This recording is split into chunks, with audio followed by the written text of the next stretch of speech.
Assalamualaikum warahmatullahi wabarakatuh. Waalaikumsalam. Alhamdulillahilladzi arsala rasulahu bil huda wa dinil haqqi liyudhhirahu 'ala ad-dini kullihi walau karihal musyrikun. Asyhadu an la ilaha illallah wa asyhadu anna Muhammadar Rasulullah. Allahumma shalli ala nabiyyina Muhammadin wa ala alihi wa ashabihi ajma'in. Kita tambahkan hari ini hadis ke-39. Singkat bila hadis ke-39, halaman 155.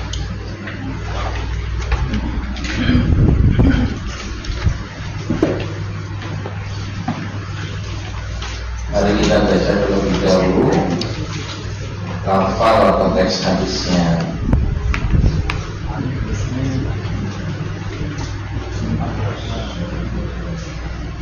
Ani bin Abbasin radhiyallahu anhuma anna Rasulullah sallallahu alaihi wasallam qala inna Allah tajawaza li an ummati al-khata'a wan nisyana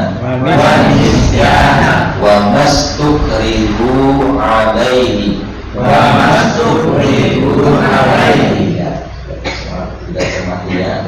Ani bin Abbasin dari Ibnu Abbas radhiyallahu anhu anna bahwa sesungguhnya Rasulullah sallallahu alaihi wasallam qala Rasulullah sallallahu alaihi wasallam telah bersabda innallaha sesungguhnya Allah tajawaza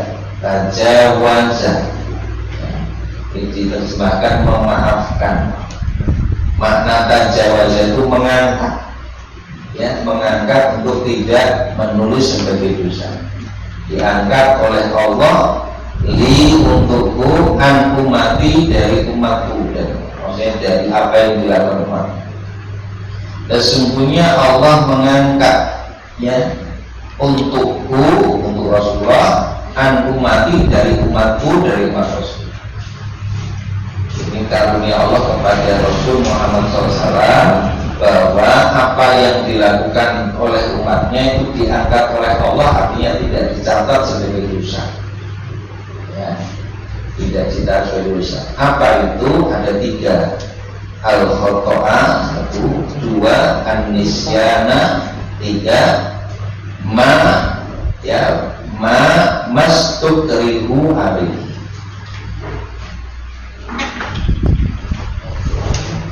Ini saya hapuskan.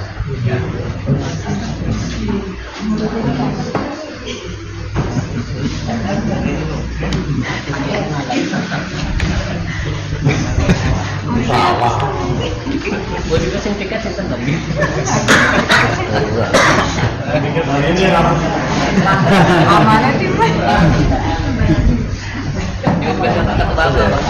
PKT sistem baru.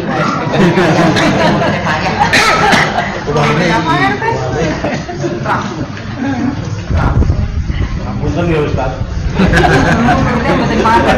Proses dibalik.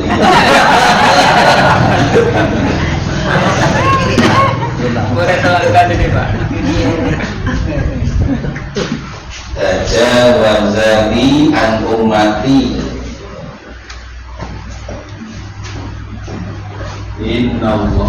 annallaha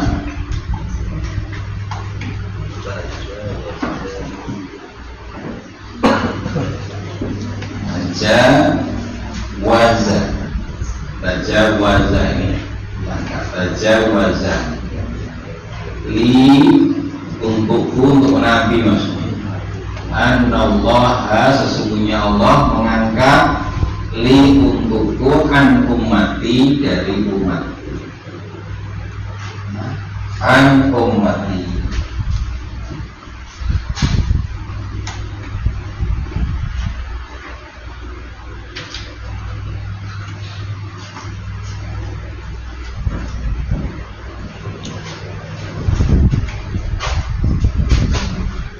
Yang kita terangkan tajawaza, mengangkat, maknanya adalah tidak dicatat ya, atau tidak ditulis sebagai dosa, tidak dicatat atau tidak ditulis sebagai dosa. Kemana tajawaza ya. Jadi ini merupakan karunia dari Allah untuk Rasulullah an ummati, dari umat beliau ya. Tajawaza diangkat ya, Allah angkat, yaitu tidak dicatat sebagai dosa. Apa saja ada tiga.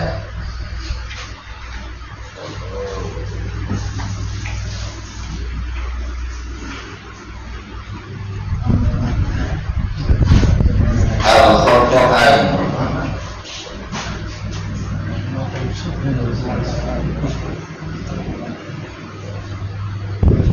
Al-Khota'ain Wan-Nisyan An-Nisyan.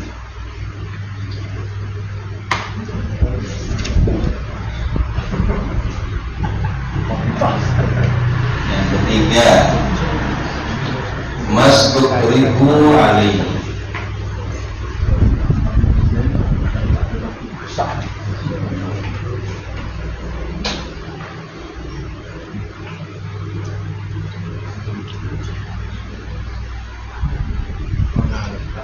mastukrihu alaihi.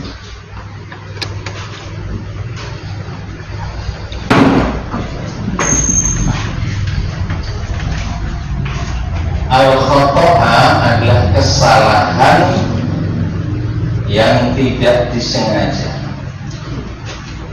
Di makna al-Khoto' itu adalah melakukan sesuatu dengan maksud tertentu, tetapi yang terjadi adalah sesuatu yang tidak dimaksudkan.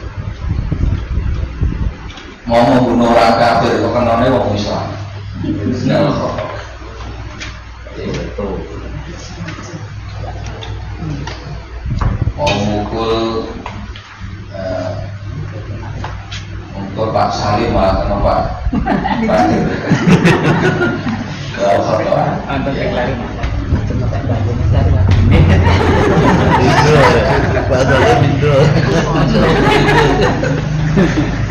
termasuk menasihati, sing dinasihati malah lewati, tidak kena maksudnya. Itu kesalahan yang tidak dimaksudkan.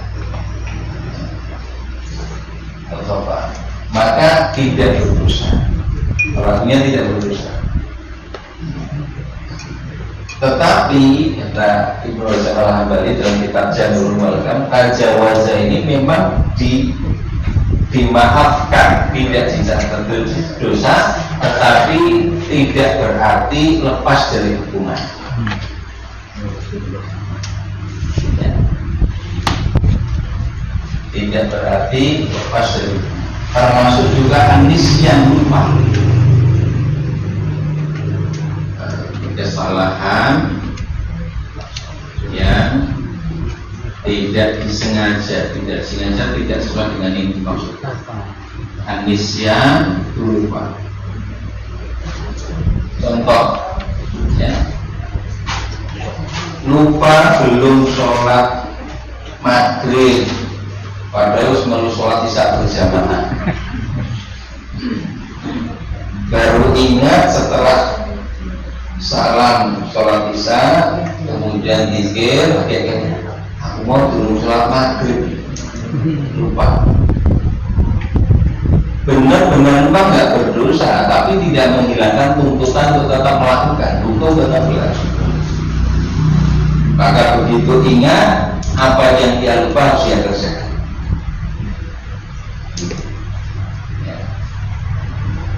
Begitu juga dari materi orang sengaja. Di sisi Allah tidak tercatat dosa, tapi bisa jadi secara hukum dia tetap dikenai hukum, menghilangkan nyawa. Ini namanya tajawazan.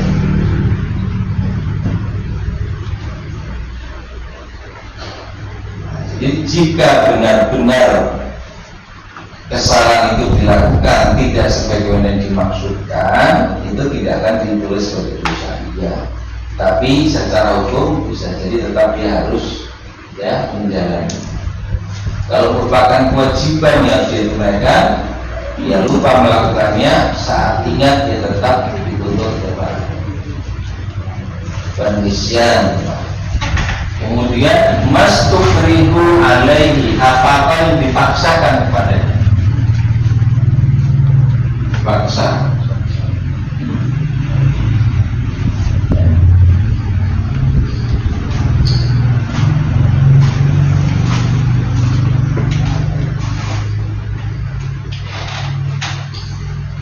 Ada seorang wanita dipaksa, perkosa, diancam, kalau tidak melakukan dia akan dibunuh, terancam keselamatan jiwanya. Maka kewajiban zina itu tidak tercatat dosa karena itu kondisi yang dipaksa. Kalimat kekufuran bahkan kalau bukan terancam keselamatan jiwa diucapkan pun tidak dicatat sebagai dosa. Ayat 106 surah An-Nahl surah 16.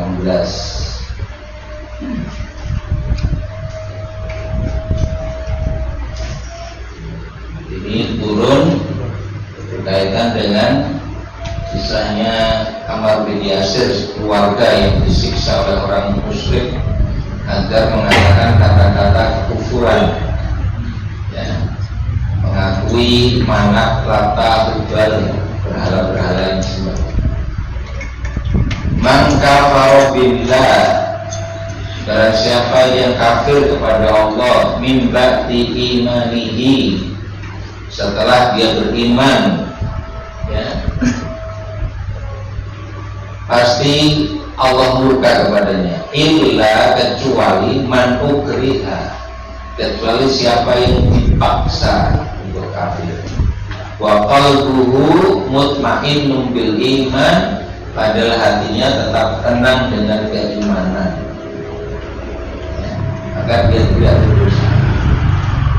Walakin akan tetapi man syaraha bil kufri, siapa yang melapangkan dadanya, melapangkan hatinya dengan kekufuran, sodron dadanya, hatinya, fa'alaihim ghadabun minallah, maka dia mendapatkan kemurkaan Allah, walau adzabun adzim, dan dia mendapatkan azab yang besar.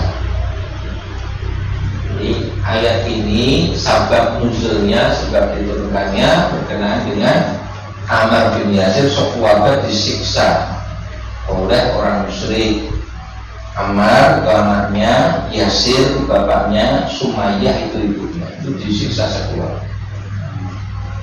Siksaan ini sudah di luar batas kemanusiaan, karena bapak ibunya Yasir dan Sumayyah disiksa di depan matanya Ammar.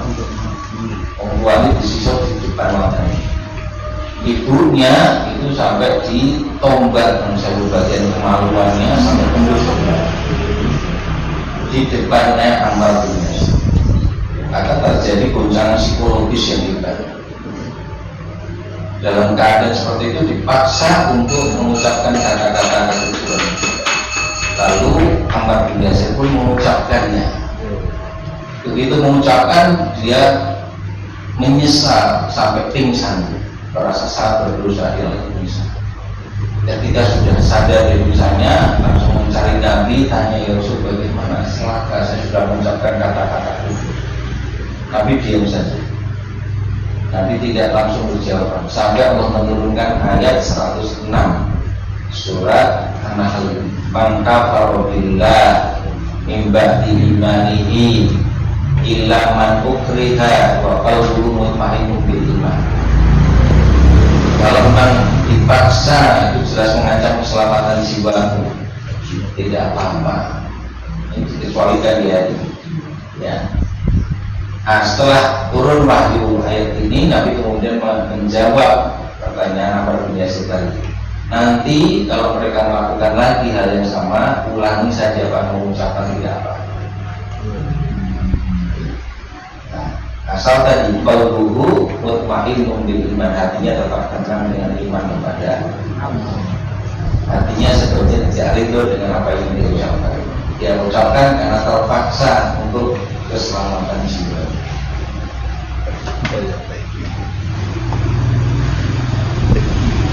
Contoh di konsol petugas mengaku pada orang lakon. Kita betul-betul takut dengan resiko itu sampai kemudian berbohong dan berusaha. Meski demikian, ada di antara ulama terdahulu yang memilih resiko berat. Imam Ahmad bin Hanbal pada masa hidupnya terjadi fitnah khalqul Quran. Fitnah khalqul Quran itu penguasa zalim pada saat itu memaksakan kehendak untuk mengakui Al-Quran adalah makhluk. Padahal Al-Quran itu firman Allah, kalamullah. Kalau firman Allah itu bukan makhluk. Firman itu melekat dengan yang berbicara, yaitu Allah Subhanahu wa Ta'ala. Pangandikanipun Gusti Allah nggih padha karo Gusti Allah itu sendiri. Nah, tapi penguasa pada saat itu memaksakan pendapat untuk mengatakan bahwa Al-Quran adalah makhluk. Siapa yang menentang maka dia dihukum. Banyak ulama saat itu yang memilih jalan tauriyah, untuk kalimat diplomatis agar selamat dari ancaman hukuman. Kalimat yang maknanya bisa bermacam-macam untuk menghindar. Tetapi Imam Ahmad bin Hanbal tidak, dia tetap mengatakan secara tegas bahwa Al-Quran adalah kalamullah, bukan makhluk. Dia tidak mau menggunakan tauriyah diplomatis. Dia tetap mengatakan Al-Quran adalah kalamullah, bukan makhluk.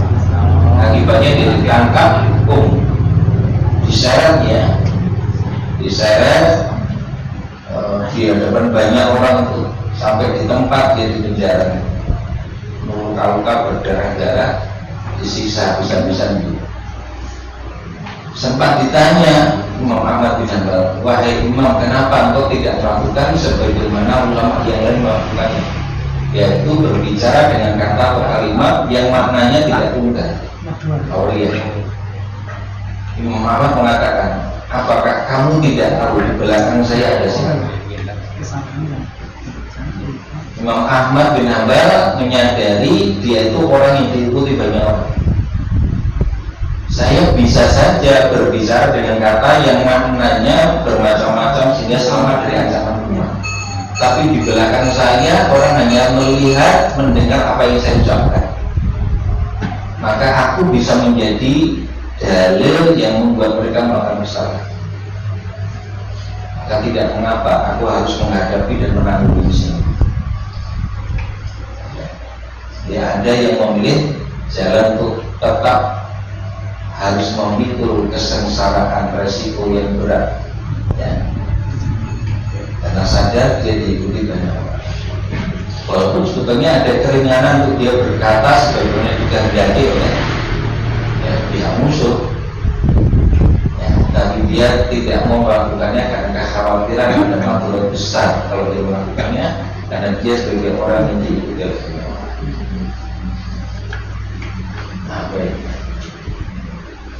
Tiga hal ini tentu sesuatu yang di luar kemampuan manusia, sehingga Allah tidak akan catat sebagai dosa.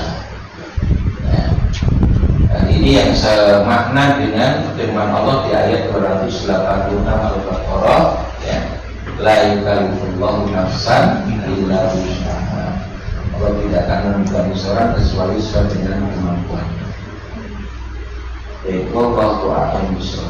Hingga hadis yang ke-39 ini kasih sayang dan rahmat Allah ya, sangat luas, sehingga kalau menuntut di luar batas kemampuan manusia tentu tidak akan ada tanggung jawab yang harus dia pikul karena di luar kemampuan. Dimaafkan oleh Allah Subhanahu wa Ta'ala. Cukup, kalau tidak ada yang kita bahkan kita materi terlebih dahulu, jika nanti kita tidak ada yang mau didiskusikan monggo setelah nanti. Mari kita tutup terlebih dahulu dengan doa kepada Nabi Subhanahu wa Ta'ala.